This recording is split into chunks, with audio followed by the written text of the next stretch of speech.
मेरी मॉर्निंग सुबह इनके दर्शन करने से ही होती है। आपकी मॉर्निंग किसके दर्शन करने से होती है? અકસ્માત પછી લાઈફમાં બહુ બધું ફેસ કરવું પડે અને જેમાં પહેલો ફેસ ઘરમાં એકલા રહેવું।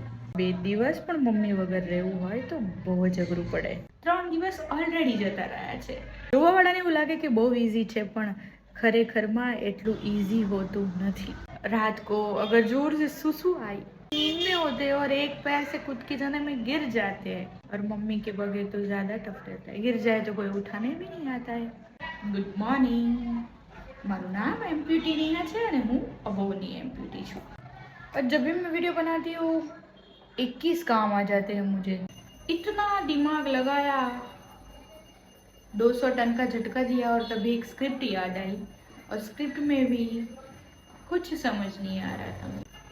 सुबह उठ के इतनी ठंडी लगती है कि देखो मेरे बाल इतने खराब हो जाते हैं, और ठंडे पानी में नहा के मैं उकल गई तो। और आज मैंने क्या क्या किया वो भी देख लीजिए। खिचड़ी बनावानी जो मतलब के वघारेली खिचड़ी। व्हीलचेयर में घूम लिया, बुक पढ़ ली। रीडिंग करना मेरी बहुत ज़्यादा आदत नहीं है, पर रोज़ का एक एक पेज पढ़ते बहुत मज़ा आता है।